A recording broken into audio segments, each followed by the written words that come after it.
Hey guys, welcome back to The Readers. I hope you are having an amazing day. Let's get right into the stories. The first one is an entitled People story. I need to get this off my chest because what happened to me last month still feels surreal. 5 years ago, I took a job as a senior logistics coordinator for a specialized medical supply company. The pay was decent, the work was steady, and honestly, it was exactly the kind of boring but stable career I wanted after bouncing around startups for years. What made this job different was how I got hired. Back then, the company was in serious trouble. They had just lost their previous logistics guy to a competitor, and 3 major clients were threatening to walk if they couldn't get their custom orders processed correctly. The CEO at the time was desperate. He literally called me on a Saturday morning after finding my resume online and asked if I could start Monday. Since they were in such a panic, I had my lawyer draft my employment contract instead of just signing whatever HR put in front of me.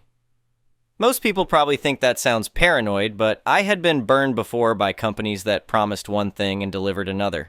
My lawyer included what we called a client continuity clause that basically said if I developed proprietary processes or client relationships during my employment, those would be licensed assets that I provided to the company, not owned by them outright. At the time, the CEO barely read the contract. He just wanted someone who could fix their logistics nightmare. I did exactly that. The company I work for handles very specialized medical equipment. Think custom surgical tools, prototype devices for clinical trials, and rare pharmaceuticals that need specific temperature controls during shipping. We only have about 12 clients total, but 3 of them are what you would call whale accounts. These 3 companies make up about 70% of our revenue, and they each have very particular requirements. The first whale client needs their shipments to arrive at specific overseas facilities within 48-hour windows. If a delivery is even 1 day late, they lose millions in research funding. The second whale client requires a specific type of refrigeration container that only 2 suppliers in the world manufacture. The third whale client is even more demanding. They need real-time tracking with encrypted status updates because their shipments contain experimental drugs worth more than my annual salary. Over the past 5 years, I built relationships with suppliers, customs brokers, and shipping coordinators in 6 different countries. I had personal cell phone numbers for warehouse managers in Germany and Singapore. I knew which customs officers in Miami would expedite pharmaceutical shipments and which ones would let packages sit for weeks. I had memorized the exact paperwork requirements for medical devices entering Japan and the UK. More importantly, I set up all the digital infrastructure that made these relationships work. The client portal system where our whale accounts place their orders was registered under my LLC as a pass-through agreement with the original CEO. The encrypted tracking system used my personal digital certificates. The emergency contact protocols all routed through my work phone, which was actually my personal phone with a separate business line. I had tried explaining all of this to my new boss when he started 6 months ago, but he clearly thought I was just trying to make myself sound important. His name is Derek, and everyone knows he only got the job because his uncle is on the board of directors. Derek spent 5 years in business school getting an MBA, and another 3 years at some consulting firm where he apparently learned that every company problem can be solved by cutting costs and optimizing workflows. The first week Derek was in charge, he called a staff meeting where he announced that he was going to revolutionize our operational efficiency. He had printed out spreadsheets showing everyone's salaries and started talking about redundancies and position eliminations. When he got to my salary, which was admittedly higher than most people at the company, he made some comment about how he couldn't understand why a shipping clerk was making 6 figures. I tried to explain that I wasn't just a shipping clerk, that I managed relationships with suppliers and clients that brought in millions of dollars annually. Derek just looked at me like I was making excuses and said I should focus on doing my job instead of trying to sound important. That should have been my first warning sign. The second warning sign came a month later when Derek announced that he was going to streamline our vendor relationships by switching to a single logistics provider for all shipments.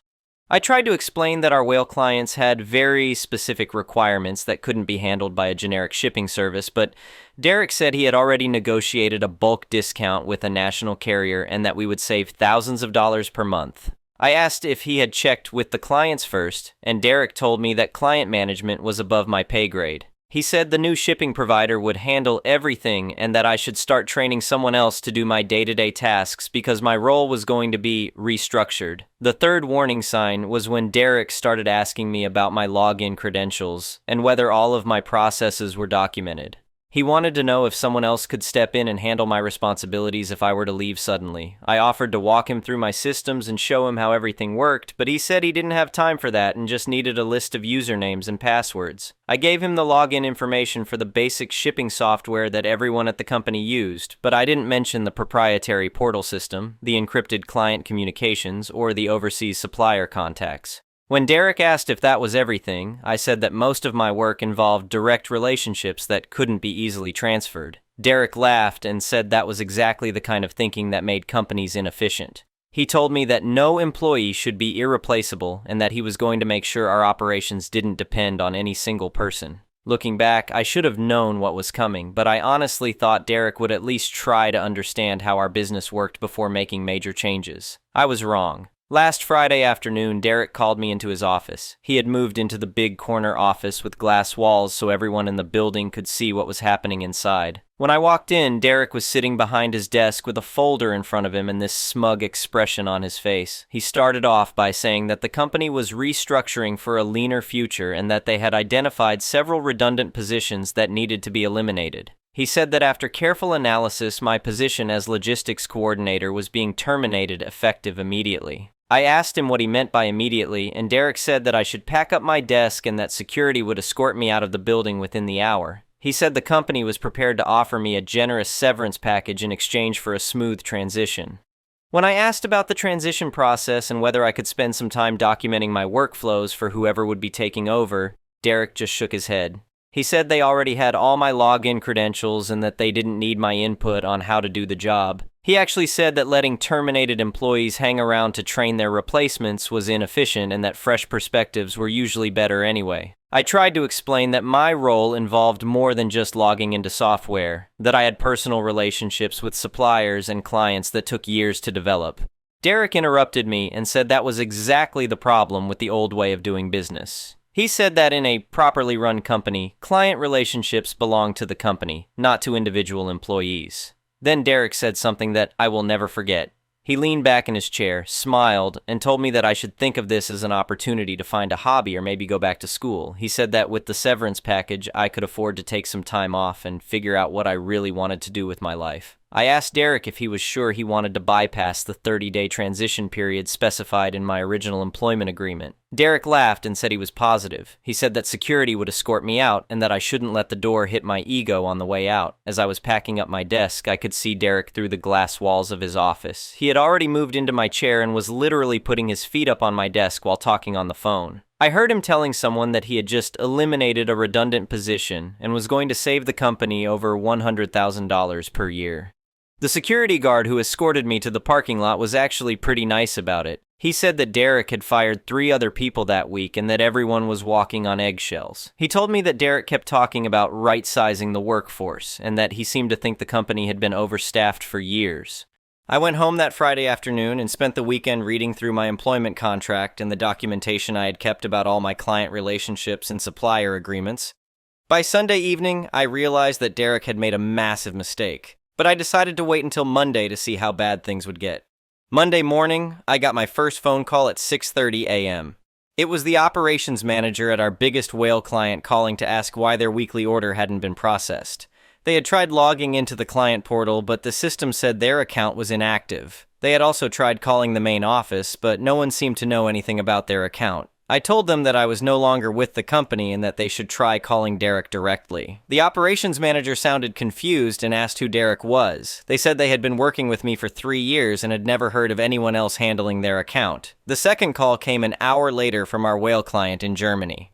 They had a shipment of temperature-controlled pharmaceuticals that was supposed to clear customs that morning, but the paperwork was missing some kind of authorization signature. They said they had tried calling the office, but the person who answered the phone didn't seem to understand what they were talking about. By noon, I had received calls from all 3 whale clients, 2 overseas suppliers, and a customs broker in Miami. Everyone was asking the same basic question, where was I and who was handling their accounts now? Around 1 p.m., my phone rang and it was Derek. He sounded frantic, which was very different from the smug confidence he had shown on Friday afternoon. Derek said that several clients were calling with questions about their orders and that he needed me to walk him through some of the procedures. I told Derek that I was no longer an employee of the company and that I couldn't provide consulting services without a formal agreement. Derek said this wasn't the time for games, and that I had a professional obligation to help with the transition. I reminded Derek that he had specifically refused my offer to provide a transition period, and that he had said the company didn't need my input. Derek said that was different and that I was being unreasonable. Then Derek said something that made me realize just how little he understood about the situation. He said that if I didn't cooperate with fixing these minor technical issues, he would have the company sue me for sabotage and breach of contract. I told Derek that was an interesting threat, and that he should probably have the legal department review my employment contract before making any decisions about litigation. Derek said he had already reviewed my contract and that it was a standard employment agreement. That's when I knew Derek had only looked at the payroll summary and had never actually read the physical contract file that was stored in the company's legal vault. Tuesday morning, things got much worse for Derek. I found out later that the whale client with the customs paperwork issue had a shipment worth over $500,000 sitting in a warehouse in Miami. The customs broker was threatening to send the shipment back to Germany if the proper authorization wasn't provided by end of business. Derek had tried to sign the authorization himself, but the customs authority wouldn't accept it because he wasn't listed as an authorized signatory on the maritime bond. Only I had that authorization, and it was tied to my personal business license, not my employment with the company.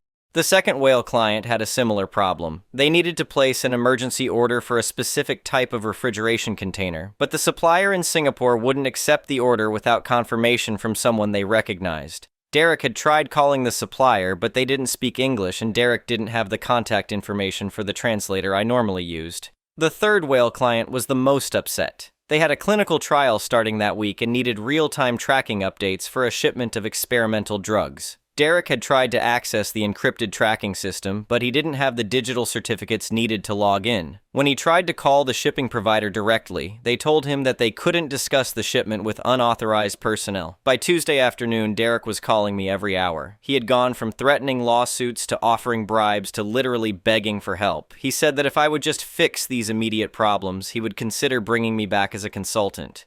I told Derek that I would be happy to discuss a consulting arrangement, but that it would need to be approved by the board of directors and the legal department first. Derek said he didn't have time for that bureaucratic nonsense and that these were emergency situations. That evening, I sent a single email to Derek, the board of directors, and the company's legal counsel. The subject line was clarification regarding client relationship management and contractual obligations.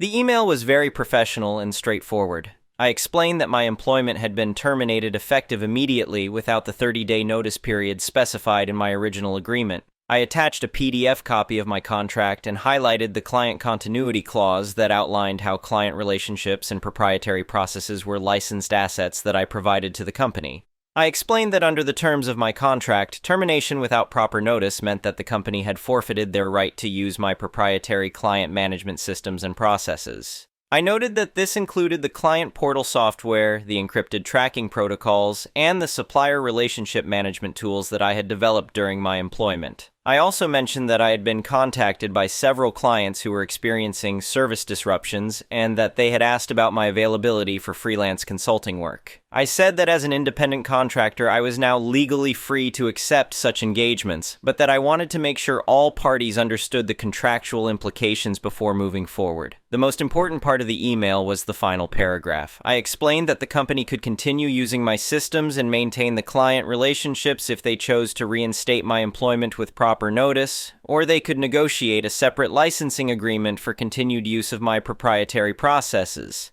I said that I was open to discussing either option, but that I needed a response by end of business Wednesday to avoid any potential breach of contract claims from the clients. Wednesday morning, my phone started ringing at 7 a.m. It was the HR director, and she sounded absolutely panicked. She said that the board of directors had held an emergency meeting the night before and that they wanted to offer me my job back immediately with a 20% salary increase and an apology for the misunderstanding. I told the HR director that I appreciated the offer, but that I was no longer interested in returning as an employee. However, I said that I would be willing to provide consulting services to help resolve the immediate client service issues. The HR director asked what kind of consulting arrangement I had in mind, and I explained that I would need to be paid my previous annual salary up front for a 30-day consulting period. I also said that I would need a release of liability clause stating that the company acknowledged the termination had been handled improperly and that they wouldn't pursue any legal action related to the client relationship issues. The HR director said that sounded expensive, and I reminded her that the 3 whale clients represented over $2 million in annual revenue and that losing any of them would cost far more than my consulting fee. By Thursday morning, the legal department had drafted a consulting agreement and wired the payment to my business account. I spent the next week working from my home office, which had a much better view than my old cubicle, making phone calls to suppliers and clients to smooth things over. The funny thing about the whole situation was that once I was working as an independent consultant instead of an employee, I realized how much more efficient I could be. I didn't have to attend Derek's pointless staff meetings or deal with the company's bureaucratic approval processes. I could just focus on maintaining the client relationships and coordinating shipments. Most of the problems Derek had created were easily fixable once I was back in contact with the suppliers and customs brokers. The $500,000 shipment in Miami got released as soon as I provided the proper authorization. The whale client in Germany got their refrigeration containers after I called my contact in Singapore and arranged for the usual translator. The 3rd whale client got their real-time tracking updates once I reactivated their access to the encrypted system. What wasn't fixable was Derek's relationship with the whale clients. All 3 of them had specifically asked whether I would be handling their accounts going forward, and when I explained that I was only consulting temporarily, they started asking about my availability for long-term freelance work. By the 3rd week of my consulting period, 2 of the whale clients had formally notified the company that they would not be renewing their contracts. They had decided to work with me directly once my consulting period ended. That's when Derek finally got fired. The board of directors called another emergency meeting and decided that Derek's cost-saving restructuring had actually cost the company over $1.2 million in lost revenue and emergency consulting fees. The best part was that Derek's severance package was significantly smaller than mine had been.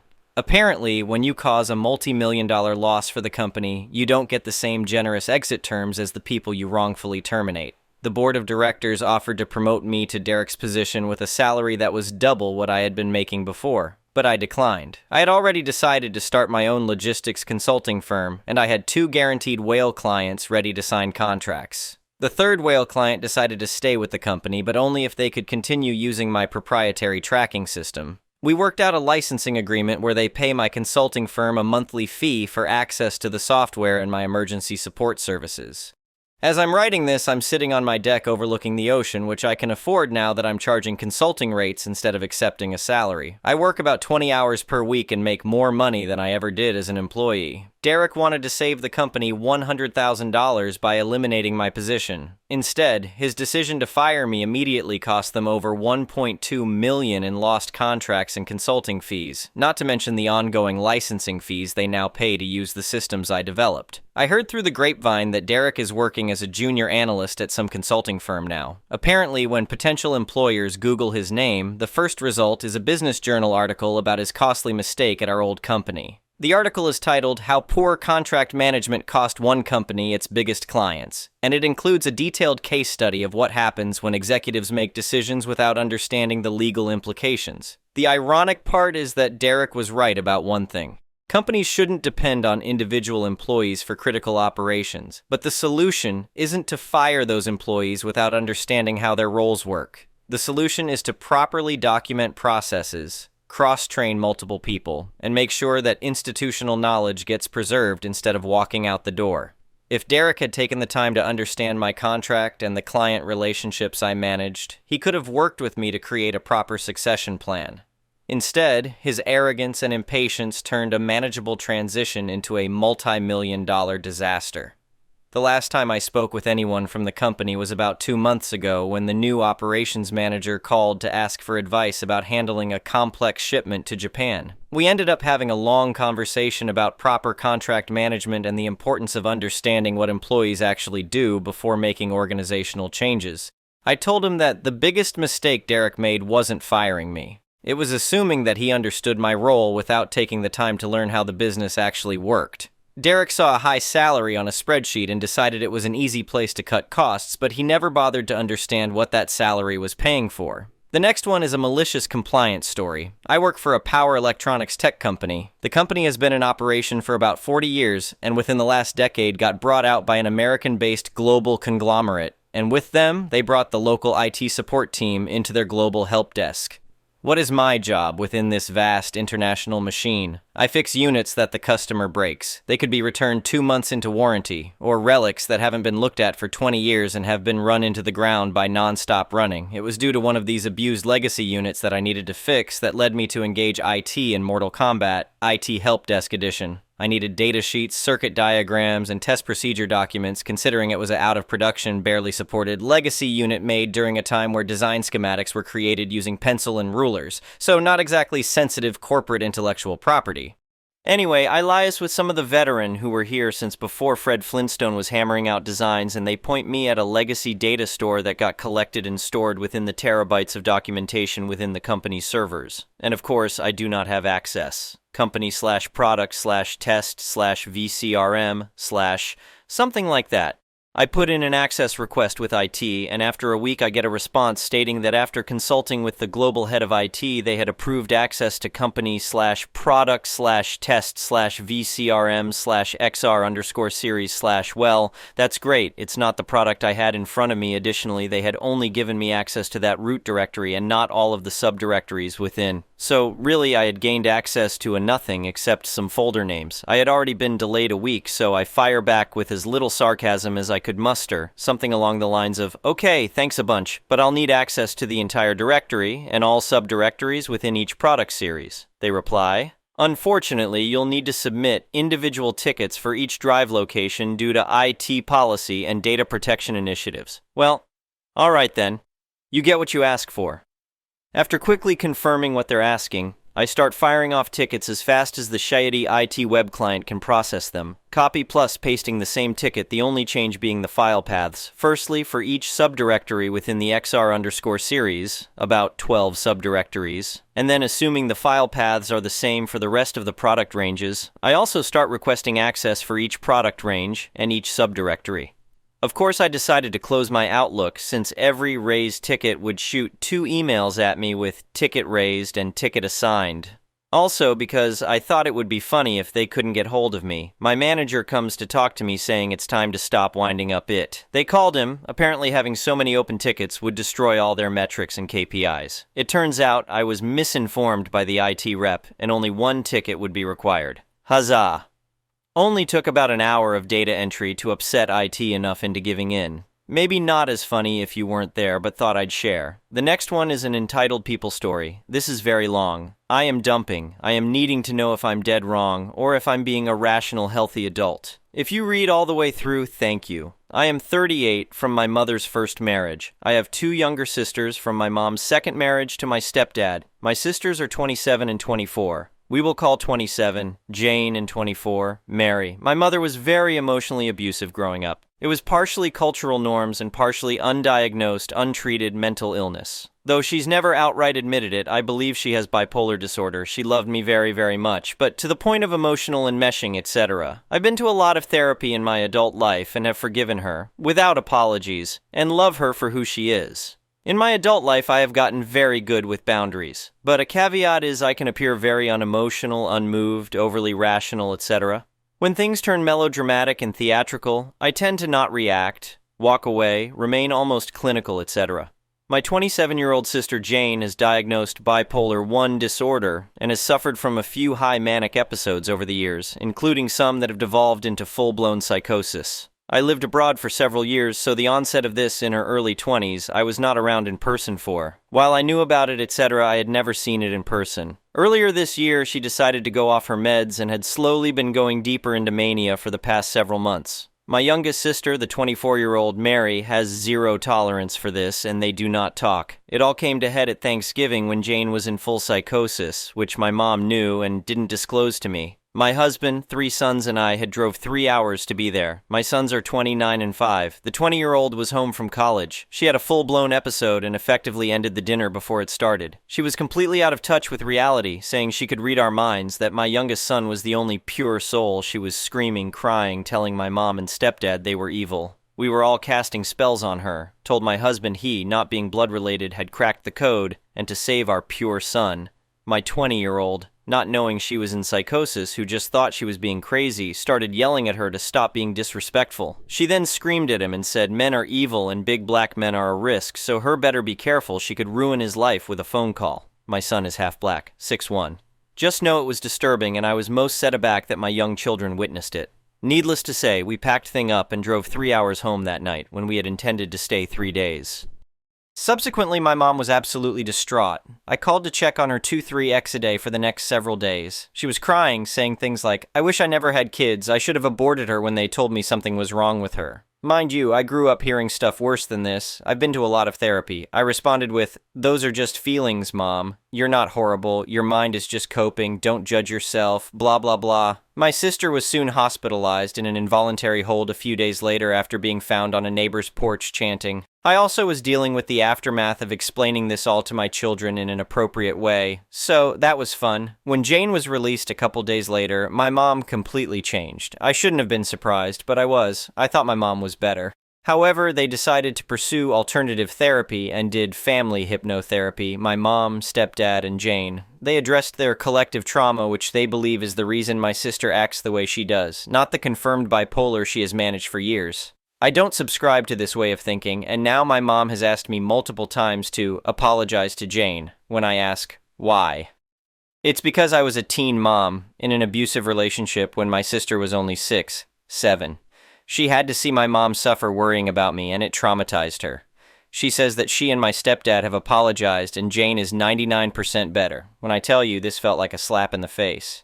20 years ago, I was in an abusive statutory rape relationship with a man who physical abused, almost killed, and trafficked me. I survived that. My mom does not know the half of what I survived at 17, 18 years old. I was a mess, a wreck back then, and yes, I know I caused my mom pain. I've apologized to her over the years.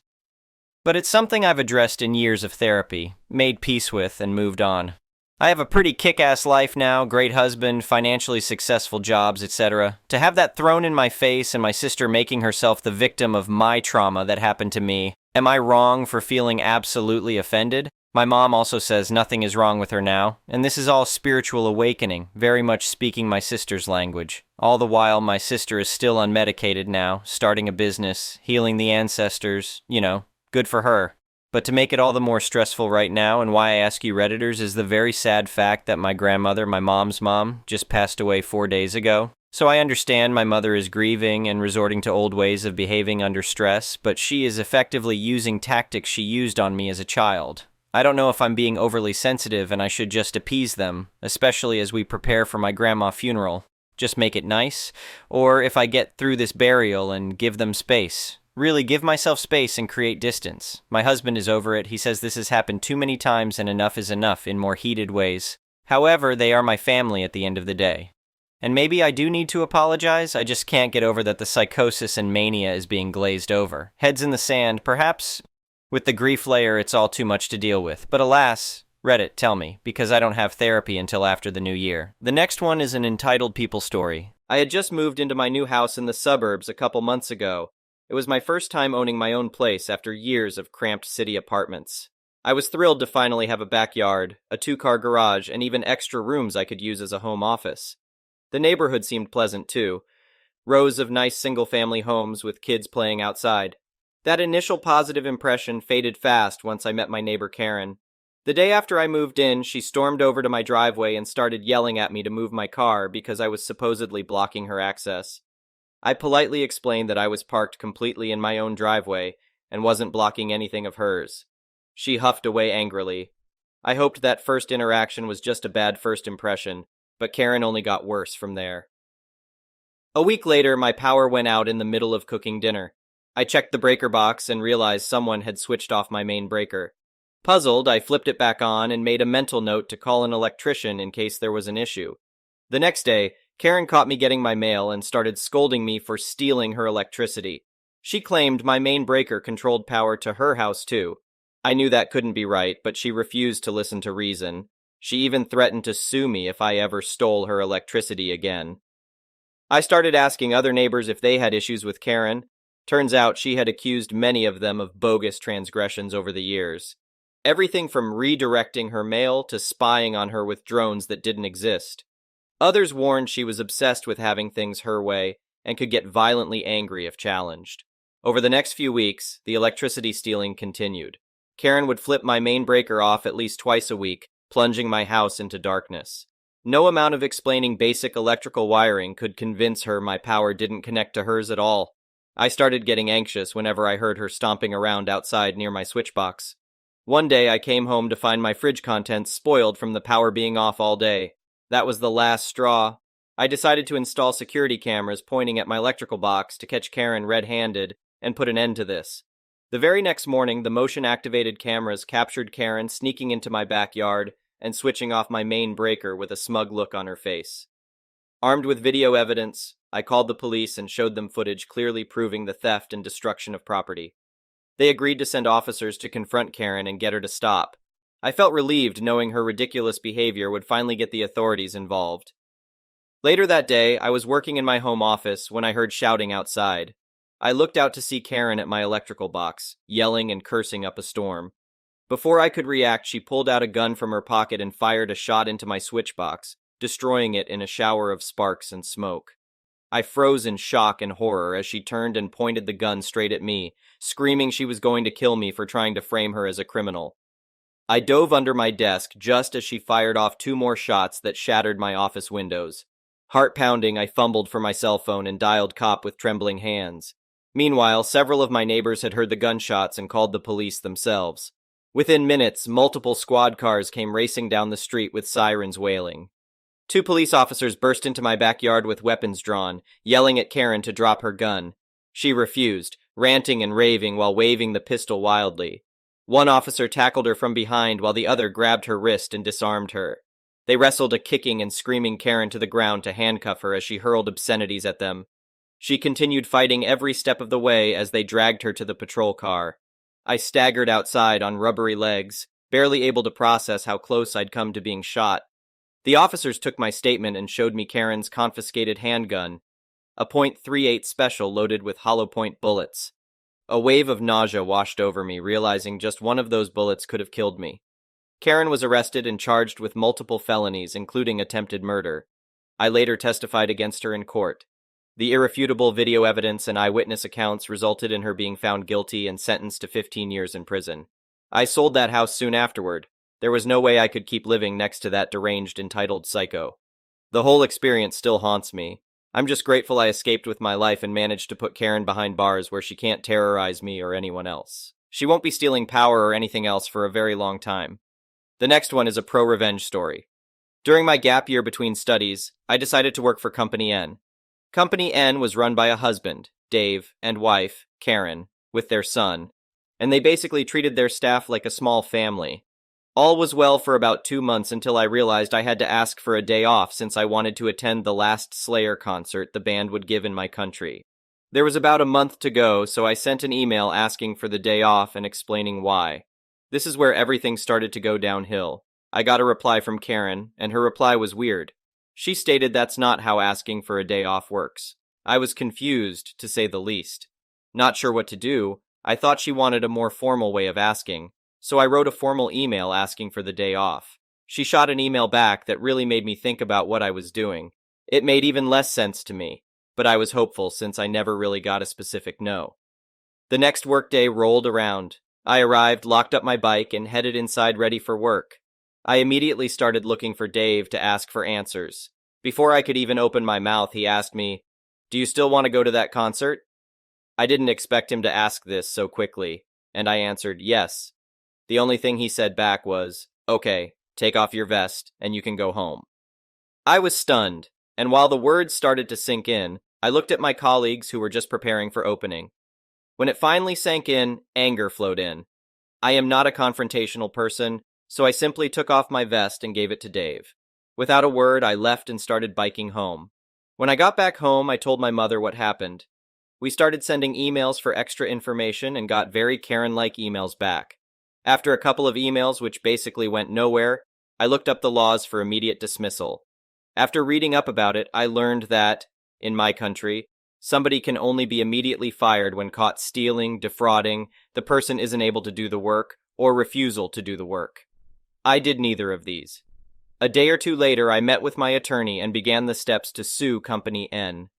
I told my lawyer what happened in detail, and he was very confident that I was in my right, and she was not. So, after trading even more emails between the three of us, we went to small claims. I came prepared in a suit with my attorney in tow, and Karen showed up alone. I guess she assumed she won because she thought she was in her right. The trial began, and I was as professional and objective as I could be.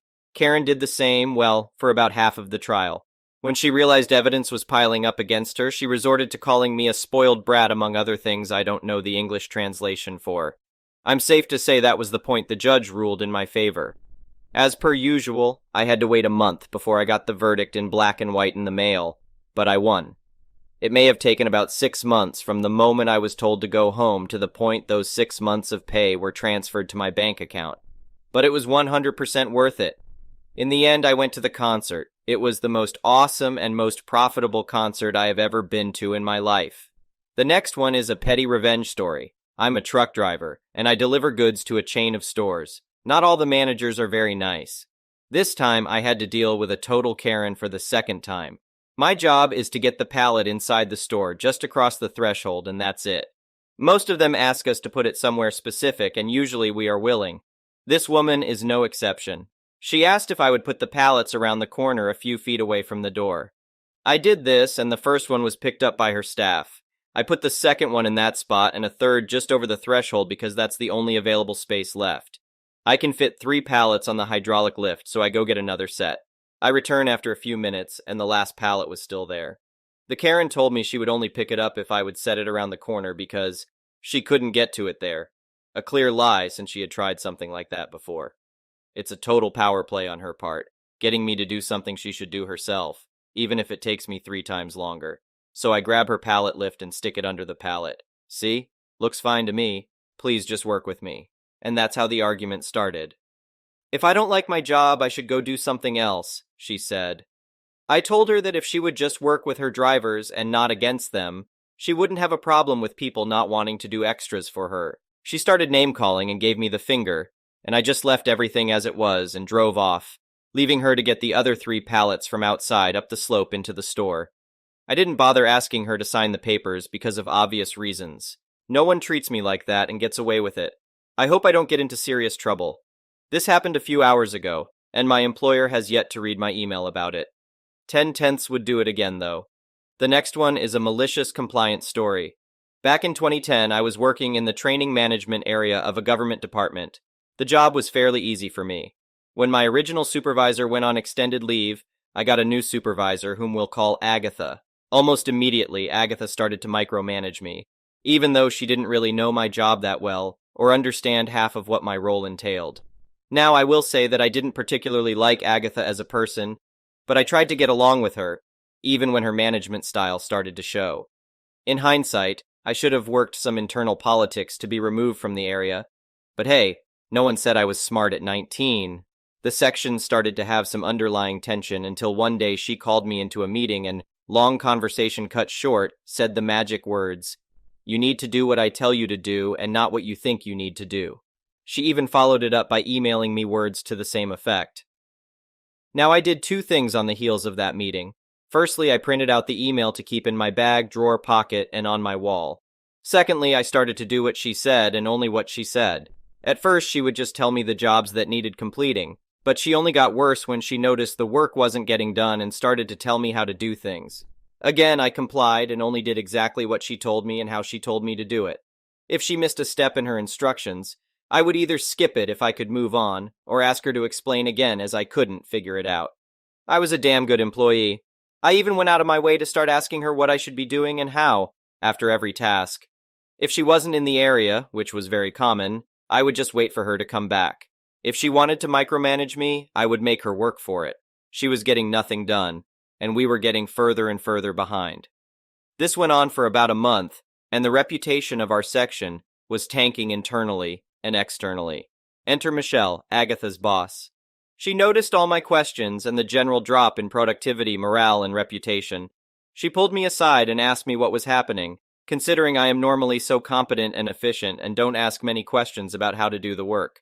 A small aside, Michelle was a fantastic boss and generally preferred a more hands-off approach when she could. She clearly was giving Agatha enough rope to either make a ladder or something else. Okay, back to the story. I explained to Michelle how Agatha was managing me, and I was just trying to adapt to her management style. I also showed her Agatha's email. At this point, I estimated that I could get everything caught up in about a week without working any extended hours if things changed. Michelle, being a good boss, simply asked what it would take for me to go back to working the way I always have. I only asked not to be managed by Agatha anymore. I could have been much more insidious with my request, but I only wanted to be left alone to do my work. To my surprise, it worked. I immediately started reporting directly to Michelle, and I got the work caught up in 3 days, surpassing even my own expectations. As for Agatha, she started to have her work examined a lot more closely, including her overall output, since, I found out later, she was trying to blame me for her low work output. It turned out that I was, in fact, the solution. Michelle ended up sharing Agatha's workload between the two of us, and we didn't really notice much difference. Agatha, however, did notice a difference as she was shuffled into another area of the department, one with a lot less responsibility and a whole hell of a lot fewer promotion opportunities. I ran into Agatha again after I'd moved around the country a few times. I ended up back in the same office but a different section. Agatha was still in the same position, and her personal reputation was so bad that only a handful of people would actually work with her. It felt good to know how stuck she was, and presumably still is. The next one is an entitled People Story. So, my mom called me up today to let me know that she's not very happy with me. Apparently my older sister called her and told her about a conversation we had a few days ago. Now my sister is demanding that I call and apologize to her for what I said, and my mom too feels that I should apologize because according to her, I was cruel and way out of line. So here's what happened. A few days ago, my sister called me and said that she would really like me to attend church with her because they are having a guest preacher who is going to be discussing how homosexuality is a sin and what you can do to help homosexuals, as well as programs available, etc. She thought this would be good for me since, well, I'm gay. I was married to a woman years ago and have 3 kids, 1 grown, 2 teens, but I am currently married to a man whom I've been with for 10 years. Ever since the day I came out to my family, I've been told how wrong it is, how I'm a sinner, I'm going to hell, etc. It took years for my mom to tolerate my choices and accept my husband. I even went for 3 years with no contact with my family. But things are better now. There are still things my family does that irritate me, but I just let it go because at least we talk and they somewhat accept me. I haven't gone to my sister's for any family dinners in the past 3 years because she started requiring that my husband and I, only the 2 of us, use paper plates, plastic cups, and plastic silverware at her home. She claims it's due to COVID, but since only the gay people are made to use disposable dishes, I highly doubt that she's worried about just COVID. Anyway, so she wants me to go to church, I guess, so they can pray the gay away. I tell her no, I'm not interested. I'd go just to be there with family if that was why she invited me, but the only reason she wants me to go is so I can listen to the preacher tell me how wrong I am. No thanks. So she starts going off on me about how I'm a sinner and mom didn't raise us that way and what kind of example am I setting for my children and how ashamed I should be, that I'm a horrible person and blah blah blah. Well, this pissed me off and I went off on her. I admit that I maybe did go a bit too far, but I have put up with this kind of crap for over 10 years and I am just sick of it. So I threw in her face the fact that she has her grown daughter living with her after getting out of rehab for drug addiction, and she allows her drug addict, alcoholic boyfriend to live there with her, not married, and God knows what with their 1-year-old child, born out of wedlock, and that she isn't a very good Christian for allowing that to go on in her house. And she told me that it's totally different because her daughter is trying to turn her life around, and by having her live there, my sister is able to help her and the baby, and make sure they are safe and have a place to live and food to eat. I told her that's just an excuse to justify her allowing her daughter to get away with doing whatever she wants, and her mom, my sister, to just bail her out of trouble all the time and turn a blind eye while her daughter sins, but then condemns me just because she doesn't approve of who I love. So now she says she's not speaking to me again until I apologize to her and her daughter. My mom is upset because she doesn't want us fighting, and I told her that I'm happy to never speak to my sister again, and if she feels that I'm such a horrible person, then maybe we're better off not speaking. So my mom says I'm being unreasonable and childish because my sister has a valid point, and I am the one in the wrong. I don't think I am, but now my family is all taking sides, and I do feel bad about that. I just don't think I should have to apologize. Any thoughts, comments? The next one is an entitled parent story. This happened a year ago. I, 26F at the time in 2021, have only one living paternal grandmother, 90F. Growing up, I tried to bond and form an emotional connection, but it only made me realize that we were not related by blood. I would often be compared to her favorite grandchildren. She would constantly emotionally abuse me, labeling me as the black sheep of the family and telling me that I wouldn't succeed in life. This led me to contemplate ending my own life, as she seemed to favor the others most of the time. The final straw for me was when my older brother died. He was 25M. And she told my grieving parents another filthy soul out of this world. My brother was an innocent soul who was killed while simply eating at a fast food restaurant. I snapped at her and told her, "The day of your funeral, I'll probably wear the brightest red dress I have in my closet because I will never mourn your loss. On the contrary, I'll celebrate when that happens." This incident occurred in 2014. Since then, at every family event, I have avoided her or pretended she doesn't exist. I would even skip going to her birthday parties. So, last November, she fell ill and wanted all her children and grandchildren to take care of her in the hospital, as her favorite daughter, my aunt, 52F, and her favorite grandchildren, 33F, 31M, and 25F, couldn't do it. She said this to my dad over the phone, and I told her, "Sorry, but my grandparents died in 2004 and 2012, and I don't have any other grandparents since I am not a granddaughter to my last living grandparent." She started to cry, or rather manipulate, and told me that I am her granddaughter and that this could be a good moment to bond and mend our relationship. I said to her, "Now I am your granddaughter? I needed you for 26 years, but in those 26 years, you emotionally broke me. I can't do it now since I study and work and there is no relationship to save." I hung up before she could say anything. I've been told that I am a horrible human being for what I said to her, but I don't feel sorry at all. She dug her own grave, and now she can lie in it for all I care. That's karma for you. The next one is an entitled parent story. This happened to me earlier today. There is this mini zoo not too far away from where I live. Only animals like small monkeys and other creatures, nothing too massive there. My boyfriend and I decided to go because he told me that he had never seen a red panda or a capybara, and the zoo had both of these animals. Anyway, at some point in the zoo, I went to use the bathroom. I was on my period when a mother and her 4/5-year-old son were in there. I opened the pad and minded my own business when she started yelling at me for being inappropriate around her son.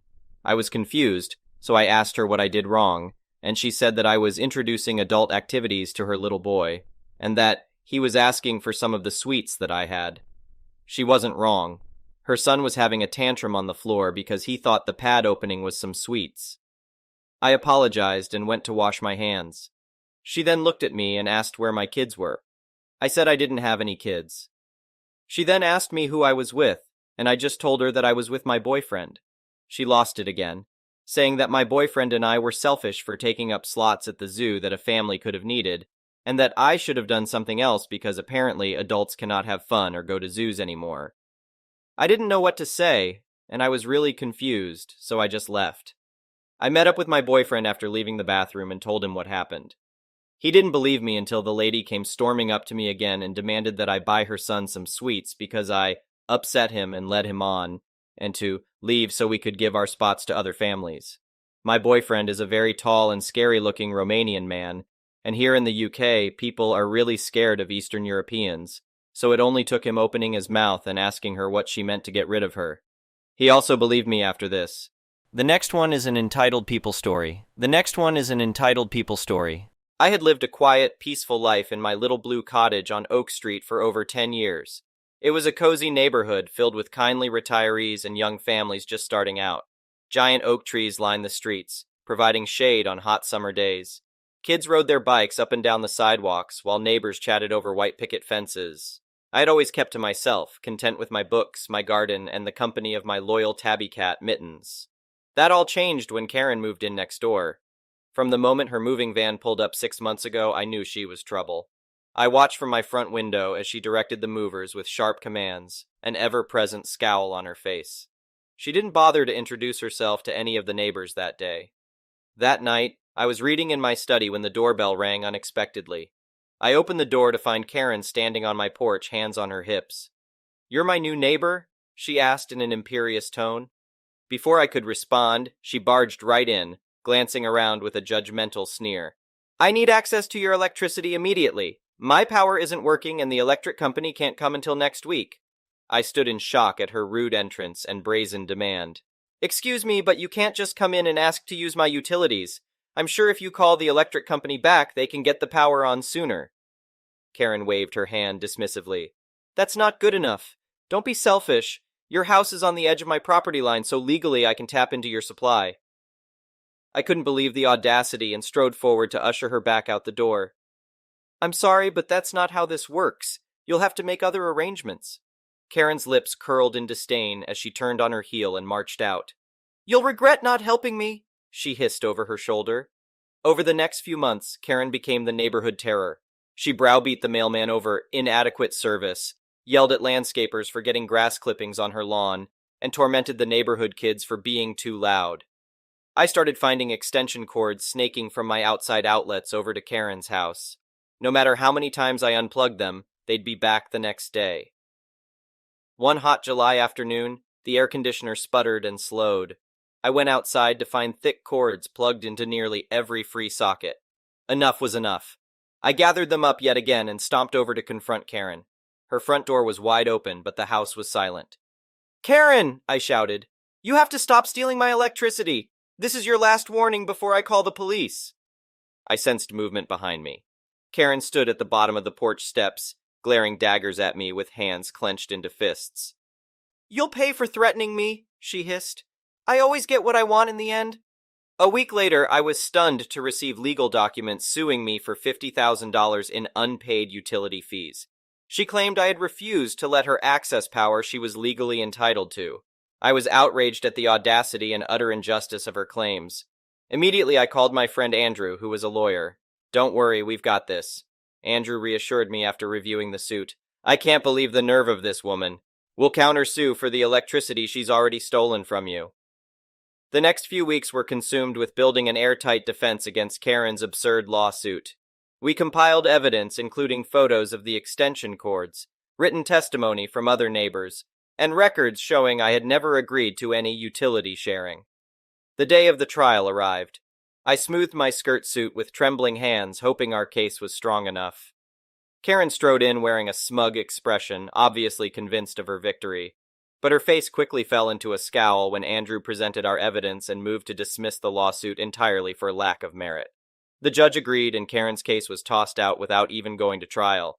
Not only that, but the judge ordered Karen to pay me the full $50,000 for all the electricity she had illegally siphoned off me. Karen jumped to her feet, face purple with rage, and spat venom at me. "You ugly little weasel! You'll regret this!" Andrew had to hold me back from lunging at her. Karen stormed off as the bailiff yelled for order in the courtroom. I left the courthouse exhausted but thrilled with the just outcome. The next morning, I was watering my roses when I heard tires screeching around the corner. Karen's big BMW roared down the street, veering across lanes right towards me. I dove behind a tree as the car jolted to a stop just inches from the porch. Karen leapt out, brandishing a pistol aimed right at me. "You won this round, but it's not over! I always win in the end!" she shrieked. My knees went weak at the sight of the gun leveled at my chest. Suddenly, 2 police cars whipped around the corner, sirens wailing. "Drop your weapon!" officers yelled as they surrounded Karen with guns drawn. She screamed in defiance but finally dropped the pistol and was cuffed. I later learned our concerned neighbor Joan had witnessed the incident and immediately called cop. Karen was arrested and charged with aggravated assault with a deadly weapon, and that was the last I saw of her as she was hauled off to jail. In the end, justice prevailed. Karen lost her ridiculous lawsuit, and I even got compensation for the stolen electricity. Her rage at losing drove her to threaten me at gunpoint, but she ended up behind bars where she can't terrorize the neighborhood. I can finally relax again in the peace and quiet of my little cottage, thankful to be rid of the neighbor from hell. My quiet life has returned again, and for that I am truly grateful. The next one is an entitled people story. I was trying to keep things to 2 posts, but I realized while compiling everything that part 2 was just too long, so I've divided it into a part 3. For those who commented en masse to get cameras, I will when I can afford it. I'm still in financial recovery from buying a house last year. And as far as I know, good cameras need a decent computer to record to, and I don't have anything more than a 3-year-old laptop that runs Windows 10. Yes, I am aware of doorbell cams. That will be the first kind I get. For those who kept saying that I should have just gotten my brother and sister-in-law arrested, the only reason I didn't was because they are parents. Their kids need them. And if Dan was arrested, he'd likely lose his job. And without that, his family has no money. And sister-in-law has an only months-old baby right now. Neither of them needs to end up in jail. But you don't need jail for revenge. The police can help, yes. But I got payback without filing a police report. Would I be this merciful again? More than likely not, and they know it. I decided to wait on making an account and posting until after the new year, just in case more stuff happened. And it did.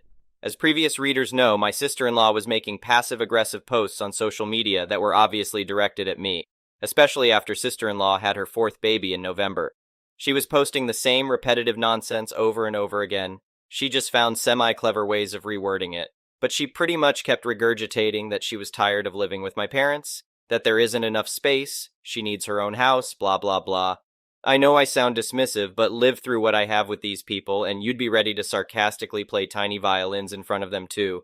They're just that bad. And since I waited until January to make an account, more happened just like I thought. I stated before that I'd invited half the family for a Christmas Eve party at my house. And everyone I invited all came, even though it was a fairly long drive of around 3 to 4 hours for them. But they wanted to come and show me their support.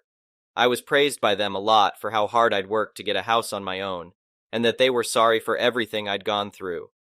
I was asked why I didn't just take my camper and drive the 3 hours back to them, instead of living pretty much homeless for so long, and I had to sheepishly admit that I was very attached to living around here, and I had my best employment opportunities in this area. My hometown doesn't have a lot of great job opportunities in my field, if any at all, and I wanted to make my own way as much as I could. An answer they overall accepted. We moved on to having a rather nice party, the best I'd been to in years. Some relatives even brought CDs of great Christmas albums, and I have to say, the one my uncle brought of Ray Charles was my favorite. He sings Christmas songs like no one else I've heard. It was a grand and happy time. I felt like for once I could just forget my past issues and enjoy the moment. But I wouldn't be writing this if it had stayed that way. About 2 hours into the party, you know who showed up.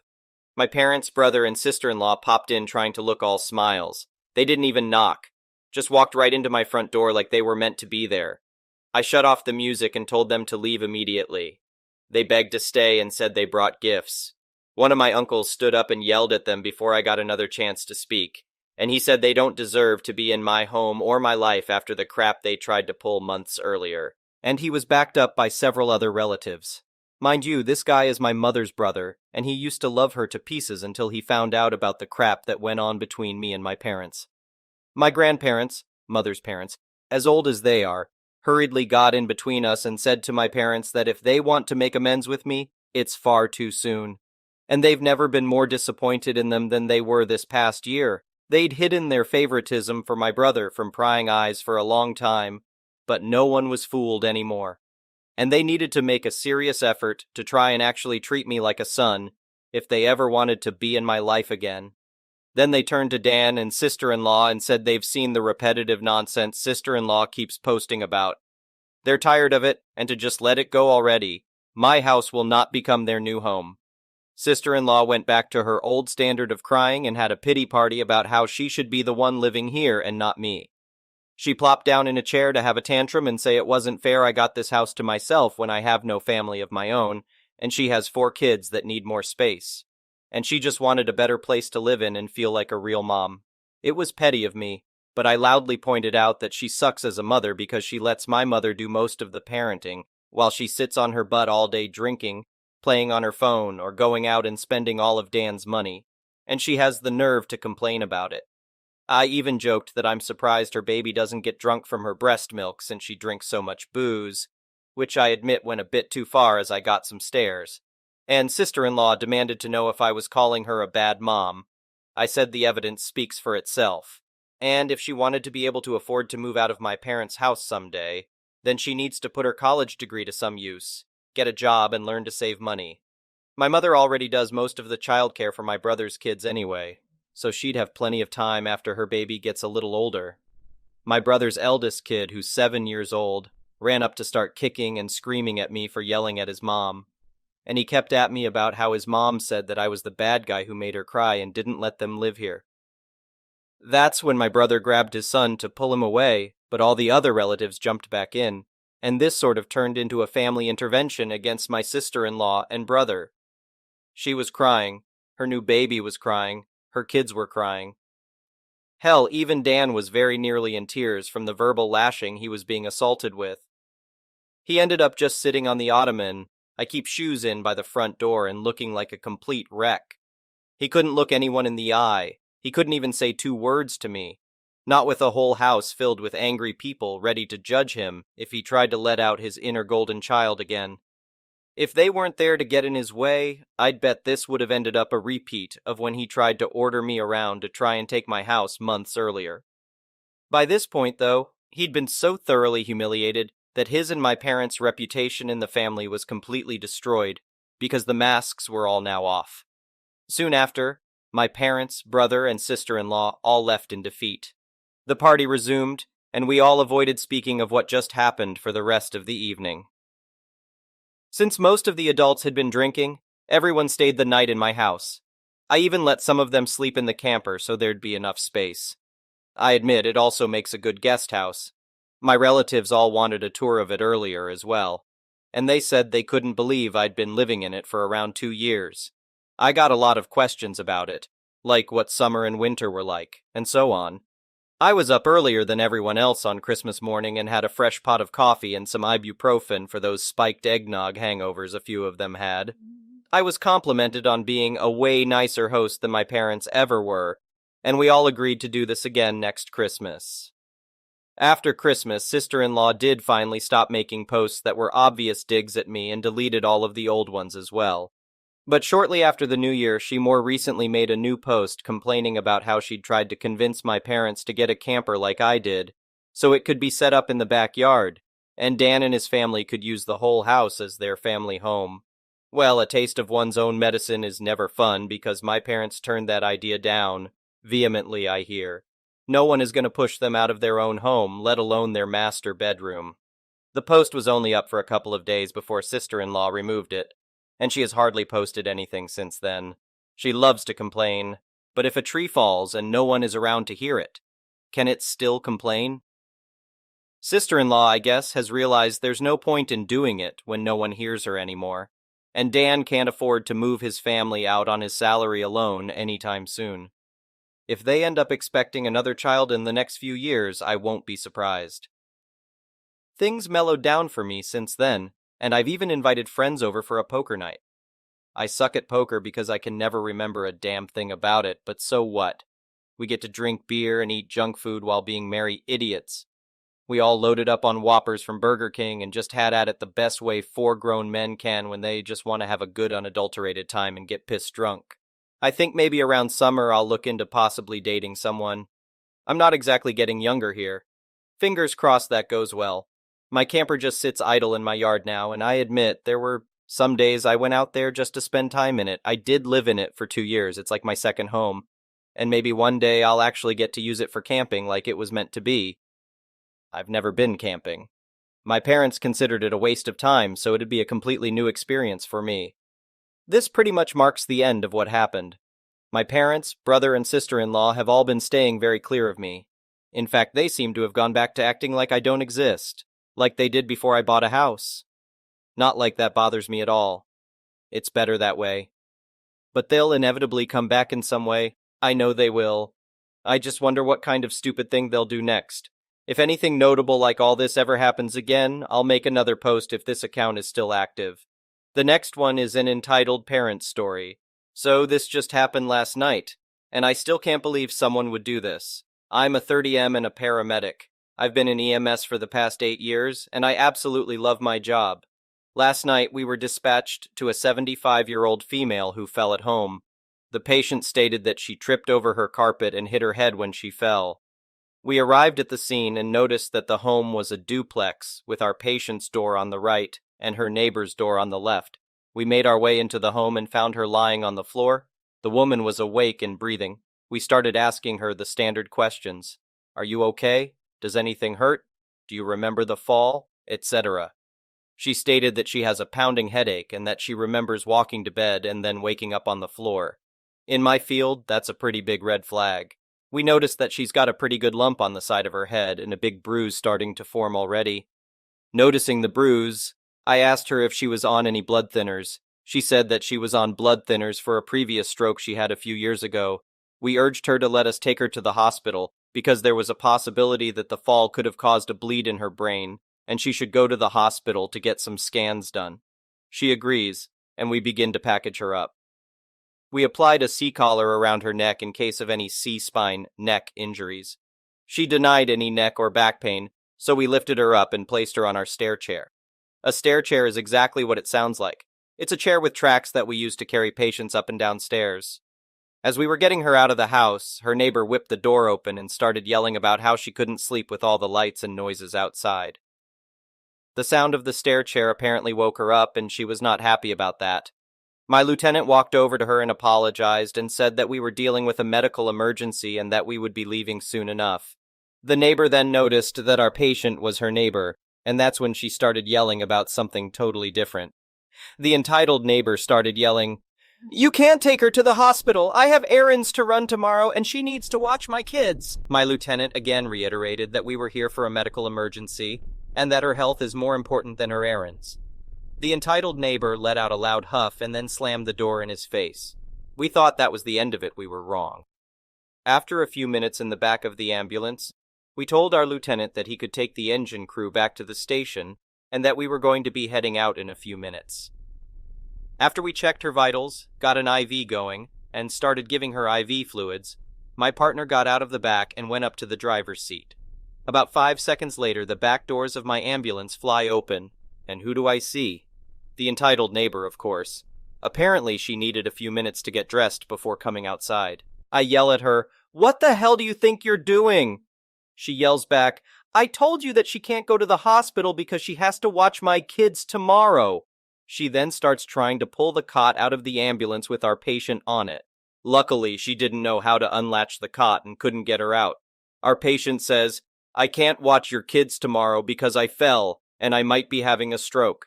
The entitled neighbor yells back at her and says, "You're fine. You don't need to go to the hospital because you're not having a stroke." My partner then hears the commotion and goes to the back of the ambulance. He pulls her off the cot and I slam and lock the doors. You could tell that the entitled neighbor was about to become combative. It's important to know that either the police department or the sheriff's department responds to our calls too when it's at night. Because of where we were, it took a few minutes for the sheriff's department to show up on the scene, but he got there just in time. I couldn't hear much through the door, but I saw the officer get out of his cruiser with his taser drawn. My partner runs back up to the driver's seat and starts heading to the hospital. The last thing I saw through the back windows was the entitled neighbor stomping towards the officer, and then her hitting the ground after being tased. Super satisfying to watch. I was talking with my patient and asked what that was all about, and she said that the entitled neighbor will just drop her 3 young kids off at her house and leave for several hours at a time with no notice. My patient had no idea that she was supposed to watch the kids at all because, again, the entitled neighbor never even gives her a heads up about these things. Like I said in the beginning, this happened last night, so I don't have any updates, but I'll post an update when I learn more. Small update. My contact at the hospital said that the patient does not have a bleed. She does, however, have a really nasty-looking bruise on her face from the blood thinners. It's incredibly common. She will most likely be going home soon. There is no update on the neighbor. I probably will not hear anything back until my next shift day. Update. Hey everyone, sorry for the late update. Unfortunately, it's not as exciting as some of you would hope for. So I got in touch with the officer on that call, and he said that the woman was not formally charged with anything. The patient is back home now and resting comfortably. Like I said before, the hospital found no signs of a bleed, and she was discharged the next day. She was advised to file for an order of protection from the neighbor, but I don't believe I will ever be privy to that information unless something happens again. I read a majority of the comments, and most people are saying to contact Elder Abuse and DCFS. The only problem with filing those reports is having concrete proof. We never actually saw any children, so we can't really say that they are abused or neglected at all. We can say that we have a suspicion, but for all we know, they could be living their best lives at home with the entitled parent. If the entitled parent had left and abandoned her kids, then that's another story. Calling DCFS without any signs of child abuse and just working off hearsay can just cause more problems if the accusations are unfounded. The same can pretty much be applied to the elder abuse.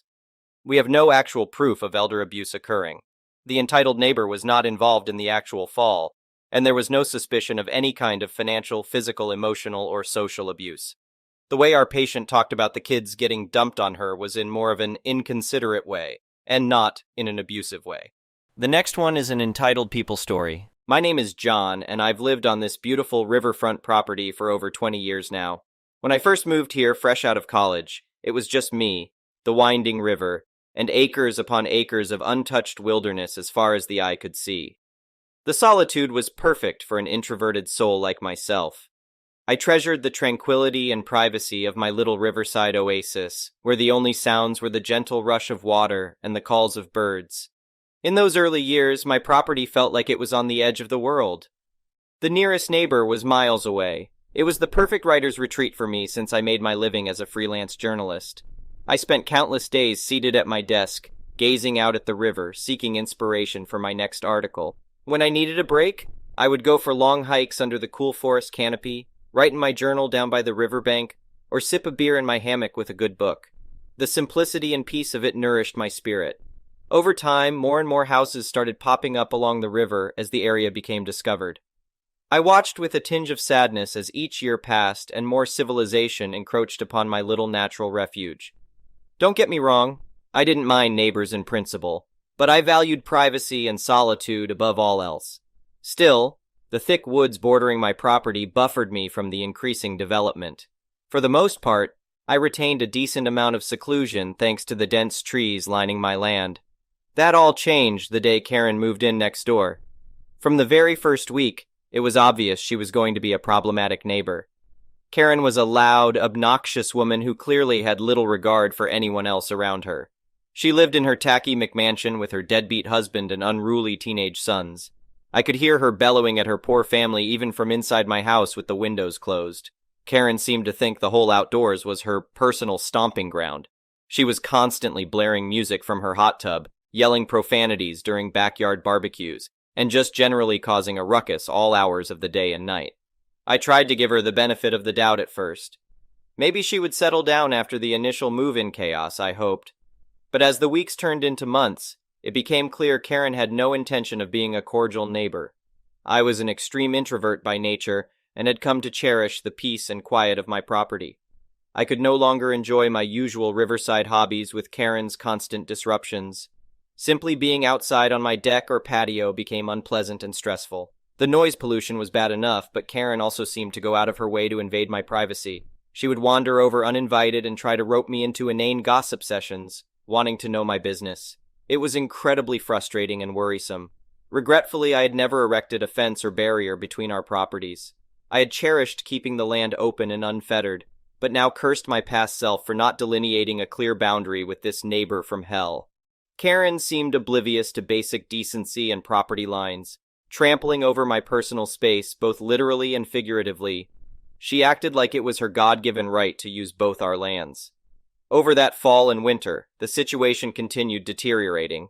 Karen and I had a few heated arguments over her disregard for my privacy and peace. Her terrible husband threatened me with violence at one point, though I refused to stoop to his level. I lodged complaints with the homeowners association to no avail. I contemplated moving away altogether to escape. But this was my sanctuary. I refused to be driven out. In the spring, I headed up to my cabin in the mountains for a 2-week vacation to get away and recharge. The time away was restorative, the fresh mountain air and tranquility just what I needed. As I drove back down the winding rural roads toward home, my mood was lighter than it had been in months. I was optimistic that Karen would be less of an issue with summer on the way. People tended to spend more time away from home. As I pulled into my driveway, I was met with a horrifying sight that dashed my hopes. Looming ahead was the large steel frame of a giant red barn being constructed right on the edge of my property. Karen stood waving cheerfully alongside a team of construction workers operating noisy machinery. She sauntered over and announced proudly they were building an entertainment barn as a hangout spot for her rowdy teenagers. I saw red and immediately ordered her to cease and desist, but Karen just laughed airily, saying I'd come around to appreciating her gift to improve our adjoining properties. We got into a heated shouting match as I insisted she was trespassing on my land and demanded the barn be torn down. The construction workers stared uncomfortably until Karen shooed them back to work. I stood there fuming, feeling helpless as each new beam went up on what was clearly my property. That was the final straw. The next day, I immediately contacted my lawyer, Josephine. She wrote up an official notice informing Karen she was encroaching on my land, and that legal action would commence if she did not halt construction and remove the unfinished barn at once. I proudly delivered the letter myself, but Karen just tossed it aside disdainfully when I refused to back down. Over the next week, I conferred with Josephine as we put together an ironclad case to sue Karen over her brazen trespassing and illegal construction. Josephine sent her several sternly worded letters that went ignored. Meanwhile, the barn continued going up rapidly. I descended into a dark place, mentally and emotionally. This had been my sanctuary, my reprieve from the world. Now it was being torn away from me literally and symbolically. The construction noises drowned out the soothing sounds of the river. I retreated indoors, closing the curtains to block out the view of that hulking, half-built barn looming just yards from my back deck. I could barely eat or sleep, consumed with anxiety and anger. Josephine assured me the law was on our side. We had several neighbors provide sworn statements about seeing the barn built on my property. Another lawyer might have advised me just to settle, but Josephine was as fired up as I was about fighting this case on principle. The weeks crawled by painfully until finally our court date arrived. Karen hired an extremely aggressive lawyer and tried every maneuver to discredit and intimidate me. But Josephine was prepared for every obstacle. In the end, the judge firmly ruled in my favor. Karen had clearly trespassed and constructed the barn illegally on my land. I was awarded ownership of the half-finished barn since it was built with my property. Karen was ordered to pay all legal fees as well as damages for emotional distress. She was also sentenced to 6 months probation during which she could not contact me or set foot on my land. Karen's lawyer had to physically restrain her as she shouted obscenities at me, livid about her defeat. The judge threatened to charge her with contempt of court if she didn't leave immediately. I took small satisfaction in seeing justice served, but the bigger victory was regaining my peace and sanctuary. Over the next few weeks, I transformed that hulking barn frame into a beautiful gazebo overlooking the river. I strung up lights and planted lovely trees and flowers all around. It became my new favorite space to read, meditate, and soak in the tranquility of my natural paradise. With Karen banned from contacting me, her reign of terror over my property finally ended. Unfortunately, my relief was short-lived. A few months later, Karen started violating her probation by blaring loud music at all hours, trespassing on my property at night and threatening any guests I had over. I would often awake to find trash thrown all over my yard or threatening notes pinned to my front door. Back to court we went again and again over the next year, as Karen refused to leave me be. She would back off for a bit after each ruling, then start up her harassment campaign of noise and intimidation tactics all over again. Finally, after a drunk, raging Karen pounded on my door in the middle of the night and tried assaulting me, I was able to get a restraining order against her. The judge imposed the harshest sentence yet due to her repeated violations. Karen was sentenced to 6 months in jail, 5 years probation, and mandatory anger management therapy. The next few months as she sat in jail were the most blissful I can remember on my riverfront property. I could finally relax outdoors again without fear of being accosted. I started sleeping soundly through the night without disruptions. Nature's peace had finally been restored thanks to justice prevailing over my neighbor from hell. When Karen returned home on probation, she was much quieter and kept her head down, though the glare she gave me her first day back still gave me chills. Her husband had filed for divorce in light of her charges. Her sons chose to live full-time with him, too. Karen spent most days alone, scowling on her back porch, clearly stewing in bitterness but powerless to bother me further, lest she end up right back in jail. Occasionally, I'd spot her staring daggers at me while I happily went about my days gardening, reading on my deck, or strolling with friends by the riverside. But she didn't dare violate her probation again. Without her toxic presence disrupting the habitat, wildlife began returning to the river's edge near our properties. Ducks, herons, and beavers went about their business along the bank. Seeing their untroubled existence restored lightness to my spirit. My lawyer, Josephine, became a trusted friend after all we'd endured side by side. She'd stop by to visit, walking with me through the woods near Karen's old unfinished barn site, now overgrown and returning to nature. Hard to believe that bitter battle all started here, Josephine reflected one day while we sat admiring a family of turtles sunning themselves on a log. I breathed in the cool, earthy air, so grateful for the sounds of water flowing and leaves rustling instead of construction ruckus or shouting matches with Karen. It was worth every sleepless night and court date to get my sanctuary back, I replied. I'd endure it all again just to sit peacefully with you here today. Josephine gave my hand a fond squeeze. After losing myself in anger and frustration back then, I'd regained perspective on what really mattered. Over time, seeing how content I was seemed to diminish Karen's antipathy. Her scowls were replaced by wistful gazes at me tending my riverside oasis. One day I was shocked to receive a letter of apology from Karen. She expressed deep remorse over all the pain and conflict she had caused. She explained that envy had driven her actions back then, envy toward the humble fulfillment I derived from nature's simple gifts. Karen wrote of her intention to move away for a fresh start, hoping to find the wisdom and maturity I had exemplified. I wished her well, and promised to send pictures of the local wildlife if she kept in touch with small steps to rebuild trust. The next one is a pro-revenge story. A-hole tailgates me when I'm already speeding, so I set them up for a speed trap. I was driving home from a get-together and was going 65 to 67 kilometers per h, 41 miles per hour, in a 60, 37 miles per hour zone. Where I'm from, the police almost never pull you over if you're going 10 or less over, but will definitely pull you over for anything over that. All was well until I got closer to my area. It's less city-like and more rural, with the roads alternating between single and double lanes. I'm on a single lane, speeding 10, 6 miles per hour over, when a pickup truck in my rear view caught my attention. They were going a tad bit faster when they caught up to me and promptly braked a meter behind me. I was like, okay, I'll speed up to 70, 43 miles per hour, no big deal, but they continued to tailgate me. Upon closer inspection, I could see the mug of a very angry woman who had no understanding of personal space. What ensued was a full 5 minutes of them completely obscuring my rearview mirror with how close they were. I was tired and kind of hungover, so I really was not in the mood to be worrying about a potential car accident, thanks to her driving. I was going to pull over to let her go around when Waze gave me a heads up that a police officer was reported up ahead. This was when I decided I'm going to dole out some karma.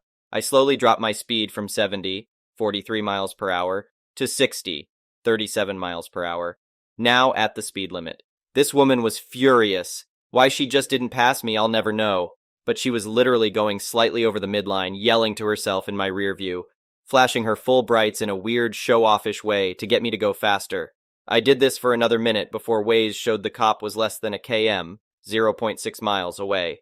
I put on my turn signal, very slowly pulled over, and watched this woman flip me the bird as she whipped past me, disappearing over the hill, now going way faster than 10 kilometers per h over.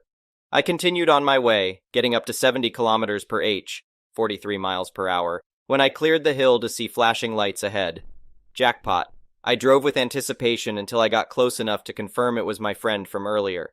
Not wanting to miss out on hitting her with our new secret greeting, I dropped down to 60 kilometers per h, 37 miles per hour, peered over, and flashed the bird back at her. I hope you enjoy the ticket, Karen. The next one is a petty revenge story. I used to work in a call center where everyone had little cubicles. You could chat with people on either side or behind you if things got slow, but anyone on the other side of the divider was somewhat hard to see or chat with. Only important because Karen was in this hard-to-see location from me. I have issues with overheating, medical stuff. I like to sit right under the AC vent.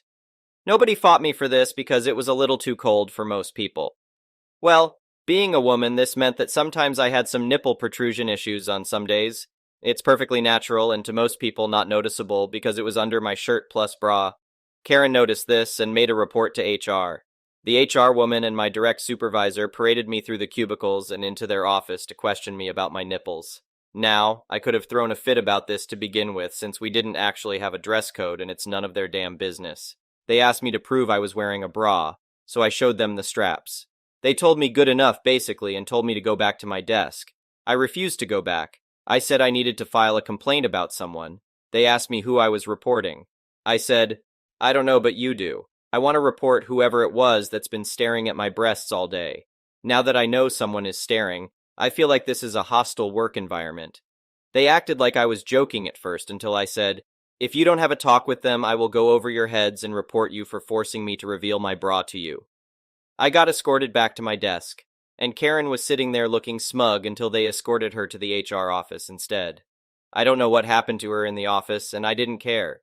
They did their part by having their talk with her. All I really wanted was to know who did it. Since it was a very slow day, all my coworkers started asking me what that was all about. Office gossip, you know. I told everyone exactly what had happened and added that Karen must be fascinated with my breasts since she noticed. Everyone else confirmed they didn't even notice. When she came back from HR, every person in the room knew what she had done and was glaring at her. Snitches didn't get stitches and didn't get fired either, but they got treated like the Karen they were. Nobody would talk to her. People would be chatting, see her come try to join the conversation, and go silent and turn away from her. Some people did loud whispers and made comments like, "Shh, don't say anything, she will report you." She quit about 2 weeks later. The next one is a malicious compliance story. This happened about 8 years ago, 1 year into just my first job paid internship clerking gig. I don't know what to call it. The firm that I worked for had a part-time program for law students, so they could work and gain experience while in school, very common in my country. I loved my job. I was very grateful for the opportunity to learn and grow, and I really enjoyed the work I performed. The thing was, I had classes both in the morning and the afternoon night, and my school was at a different side of the city, about 8 miles away, which could turn into hours of traffic during rush hour in a city with 8 million inhabitants. So my days looked pretty hectic. Something like this: 5:30 to 7 o'clock, get ready and drive to school. 7 o'clock to 9 o'clock, class. 9 o'clock, 10:00-ish, drive to work. 10:00-ish, 17 o'clock, work. 17 o'clock to 18 o'clock, drive to school. 18 o'clock to 22 o'clock, classes. Then I would try to study for 1 hour after class, and I would often eat while driving. During my first year in the program, I had more than proved myself and earned my place. I was that 19, 20-year-old idiot, type A overachiever who knew no boundaries. I had worked weekends, pulled all-nighters. Literally, I would leave school at 10 p.m. and go back to work. I worked full-time in the summers without more pay. Anything I had to do to keep the associates happy so they'd keep teaching me. As I was wrapping up my first anniversary there, the perfect storm of awful rolled around. On the academic front, I started a new semester, and twice a week in the mornings, I had a teacher who was awesome but would finish class 30 minutes late. On the work front, a new partner joined the firm. Let's call him Mr. A-Hole, AH for short, and kind of took over as the unofficial managing partner. He was the typical old-fashioned lawyer who should be extinct by now. He could barely use Microsoft Word to type a contract and would pass out at the sight of an Excel sheet. He had this weird obsession with punctuality while simultaneously being late to everything. Plus, he moronically believed that by having a bunch of people warming up chairs, he would magically make money. So instead of investing time in client development, he would just spend endless time and effort on bullying everyone around the office. To make matters worse, since other people spoke highly of me, he decided to pay special attention to me. Unsurprisingly, shortly after A-Hole joined, the firm started struggling. Now he could have tried to get new clients, send quotes by the deadline, and show up to meetings on time. But no, of course, the firm was doing poorly because U.S. clerks did not spend enough time warming up the chairs. So he became obsessed with us getting there by 10 a.m., especially me. The issue was that I could not get there by 10 because my teacher finished class late, and there was no way I could drive across the city in rush hour in 30 minutes. So A-Hole called a meeting with all the clerks and yelled at me in front of everyone because I was always late. More like 2x a week, but whatever. The fact that I had gotten permission from the program committee did not matter. The fact that I was working 6 or 7 hours every day while I only had to work 5 did not matter. The fact that I would work weekends and late nights did not matter. I tried to explain, but he kept yelling at me and would not let me talk. Having had enough, I left the conference room straight into the office of every member of the clerk program committee, 1 junior associate, 1 SR associate, and 1 partner, to say the same speech. I am late because I have class. I have proven my commitment to the firm, but my education is important too. If being 30 minutes late twice a week is too big of an issue, feel free to fire me, but I am not leaving class early. Then I went to my desk to do my work. I guess the committee informed other partners, and word got around about what was going on, small firm, because as I was getting ready to leave for school, A-hole came fuming to my desk and told me, "I know you are lying. From now on, I want to know where you are at all times. And if I catch you slacking off or lying, you are fired, and I will make sure no one will ever hire you." So, cue malicious compliance. The next day, I woke up extra early, 5 a.m. sharp, took a time-stamped photo and sent it to both his email and phone. Since I could not risk him not getting it and him not knowing where I was, I sent a time-stamped photo every 5 minutes, captioning what I was doing as if it was my own personal social media platform with one follower. The cherry on top was that my teacher had worked with A-hole in the past and obviously did not like him very much, so he let me take photos during class and diligently send them to A-hole. I even went as far as taking a photo of the toilet door with the text peeing, and then a photo at the toilet flushing all done. While driving, since traffic was really slow, I would send a photo and include how much I had moved during that time. Sometimes it was something absurd like 100 feet. As soon as I sent a photo of me at my desk, he showed up saying that he got the point, and I could stop. A couple of weeks later, he simply stopped bugging people and started working from home or locking himself up in his office. My guess is I was not the only one to complain, and the other partner realized how dangerous he could be for the firm and asked him to back off. Thank you for watching. I would really appreciate it if you could like the video and subscribe to our channel if you haven't already. We'll see you again tomorrow.